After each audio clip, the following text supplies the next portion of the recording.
Mi gente, miren esto para que vean que ninguna marca, por más cara que sea, no se salva. Miren este Mercedes-Benz AMG C43. Este vehículo es del 2018 con apenas 70.000 millas. Este vehículo llega aquí con un problema de aire acondicionado. Este vehículo solo echa aire caliente por aquí, por las ventanas del aire acondicionado. Cuando ustedes intentan regular, no hay regulación. Cuando se intenta regular, no hay regulación para la parte fría de la temperatura. Entonces ya nosotros accedimos a estos motores, que son los motores actuadores, que mueven la chapaleta que nos dan la dirección del aire para que pase a través del evaporador o que pase a través del heater core. Entonces miren este caso. Este motorcito lo testeamos y este motor está en excelentes condiciones. Este es un motor paso a paso.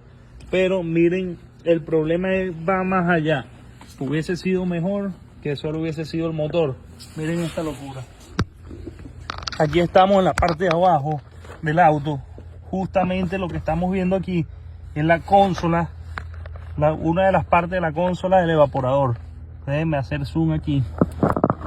¿Ven esa pieza rota que está ahí? Eso debería ser una estría como esa blanca que está aquí abajo. Esa estría entra en el actuador que les mostré anteriormente. Miren en las condiciones que está esa estría. Esa pieza no es reemplazable. Para cambiar eso hay que sacar todo el instrumento, todo el dashboard completo, para desarmar la consola del evaporador y cambiar la chapaleta esa completa.